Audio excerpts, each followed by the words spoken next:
I want to be no Joachim's brother too. This is good. Sure. J. Benedict Joachim. Who am I?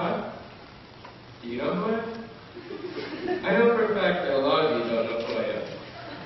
Yet, you probably have some preconceived ideas about me, don't you? He's Indian. He's a Hindu. He's a vegetarian. He's smart. Well, I'm not. Tonight, I'll tell you just who I am. And I have a reason for it. I could have given a speech about pretty much anything. I could have made it about an emotional feeling that I have, or I could have just not given it at all. But I didn't. I made the speech because I feel like everyone, including myself, has a desire to put people into groups. You're black. You're white. I wasn't actually pointing at it.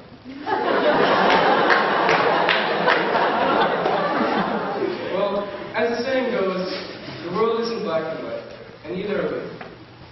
And no matter who you are, I'll never let you get away from calling me anything less than a first-generation Asian American whose parents come from India and the Philippines. Well, it's pretty heavy to start out with. And did I just say it was Asian? But wait, he's not Asian, he's Indian. Well, no, that's not true. First of all, I'm not just Indian. I'm actually barely even Indian at all. I just look Indian because of my skin. And second, Asia is huge. I mean, like, it's really huge. And it's not just the Chinese, Japanese, and Koreans, but also the Indians and the Filipinos. But nonetheless, there is such a thing as Asian. If someone asks me if I'm Asian, what am I supposed to say? Well, if you want to say that Asian is a valid generalization, then fine. But I'll prove to you just how Asian I am. Especially since I'm first generation, my parents have raised me like a typical Asian American. I know what it's like to grow up Asian in America. For example, any Asian would know about the constant pressure and expectations of their parents regarding grades. On countless occasions, I've gone home to my mom saying, I got a 98 on my test, only to get a response of, why wasn't it 100? But this could be the story of any kid with aggressive parents. So what constitutes for an Asian upbringing besides good grades? There are a few major common denominators between all Asian Americans of all types. All Asian Americans grow up on the native food of their parents. Of course, it's different for everybody. Personally, I grew up opening the refrigerator to find chicken adobo, sinigang, biryani, and the infamous chicken tikka masala. And rice, of course, but I didn't really need to say that, did I? Another common denominator between many Asian Americans is a devious organization meant to strip kids of their happiness. This organization is none other than Kumon. For those who don't know, Kumon is a place for kids to study math and reading after school. Yes, after school. From an Asian parent's perspective, it's a way for the kids to get ahead in school. From a kid's perspective, it's nothing less than a nightmare while you're awake. Luckily, when I moved out of my old town, Kumon seemed to just disappear, and my parents kind of forgot it. And finally, all Asian Americans have a piano in their house that they've played at some point. There's a small minority that plays the violin, but the point is that all Asian parents have tried to get their kids to play an instrument at some point. I grew up taking piano lessons, just like most of the other Asians, and thankfully, by my own choice, I ended up stopping a few years ago. But I still like to play a lot, it's fun. But again, these are only blanket statements for the large population of Asians. You can't possibly tell me that you're going to have one group for more than half of the world's population. So, how am I unique? What sets me apart? Well, my parents come from the Philippines and India, and so most of who I am is Filipino-Indian. A huge influence on my upbringing has been my Filipino mom and her culture. I could probably give a whole speech on just my Filipino side. There's a lot to talk about. However, the way I see it, Filipino culture can be broken down into 5 different major groups, or aspects. First and foremost, all Filipinos like to eat. Eating is a way of life for Filipinos. I think they may have been the first to come up with the term comfort food. A common thing that my mom heard when she was in the Philippines was, "You're so fat." And that was fat with an F, not a PH. Of course, they weren't insulting her. What they meant by this was that she looked happy, because for them, happiness derives from eating. Second, all Filipinos love karaoke. When I went to the Philippines, I literally saw karaoke machines lined up on the street. I'm convinced that 99% of all Filipinos have a karaoke machine in their house. My mom doesn't even sing, and she bought one. If I had to guess, I would say that Filipino singers like Bruno Mars and Taboo and the Black Eyed Peas developed a love for singing from karaoke. And after singing, Filipinos really value humor. If you meet an older Filipino man, you'll find that they're always trying to find a time to crack a joke.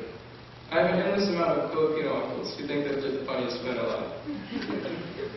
All of this that I've been telling you are characteristics specific to the older generation of Filipinos. But the fifth and final major part of Filipino culture is specific to the younger generation.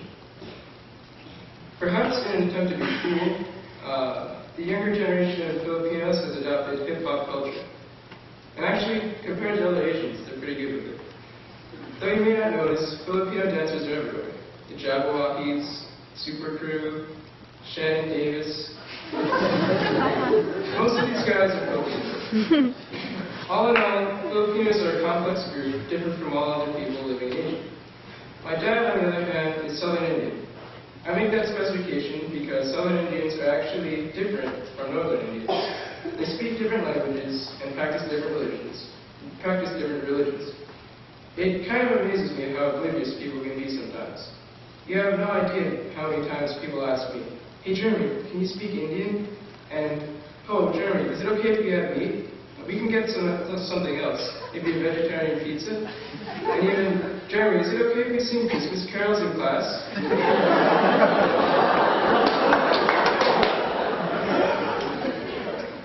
Indian and ethnicity, not a language. Northerners mostly speak Hindi and Punjabi, Southerners speak Tamil. There are no Indian culture rules that say Indians can't eat meat. And Southern Indians are mostly Catholic. I myself am a very devout Catholic. And yes, I celebrate Christmas. Jeez. Back to the topic though. While Indians are different from other Asians, they're certainly not very complex. Indians focus on two major things. The first is math and science. It's pretty much undisputed. Second, and directly related, there are only two main paths for an Indian to take. No, not the path of righteousness or the path of evil, but the path of a doctor or the path of an engineer. I have a distinct memory of my dad asking me not, "What do you want to be when you grow up?" but, "What kind of doctor do you want to be when you grow up?"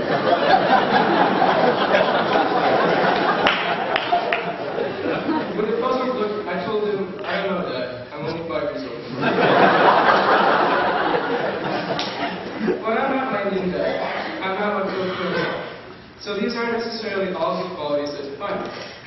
Because I'm a crossbreed of two different Asian groups, I only take a select few of these qualities. I actually love to sing, regardless of how good I am. And if you know me, you know that I'm always trying to make jokes. This is because of the Filipino blood inside of me. And also because of the Indian blood inside of me. I like math, or at least I thought I did before Mr. Patton's class. And I've been pressured to be a doctor.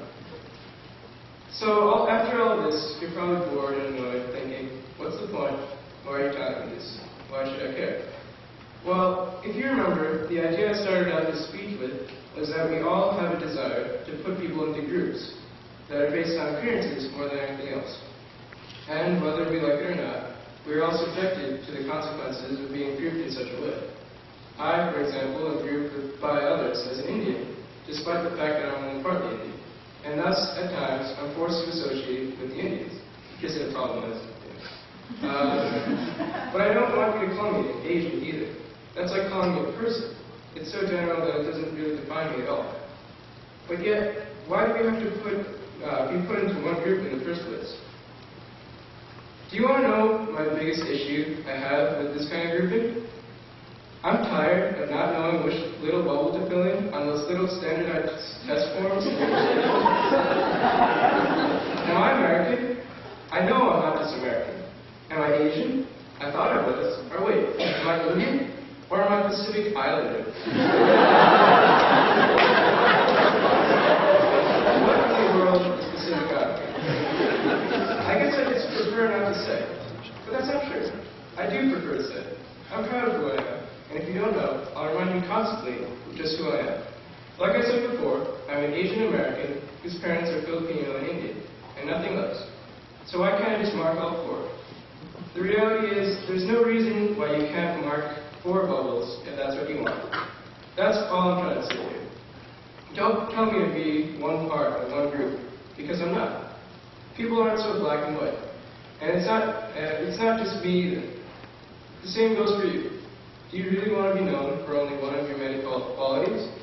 Myself, I want to be called an Asian, but also an American, and also a Filipino, and also an Indian. I'm proud of each and every part of my heritage, and so I'll take any and every opportunity to tell you about it. Because in my opinion, I'd rather talk till I'm blue in the face. Because at least then, with blue skin instead of brown, people would stop calling me Indian.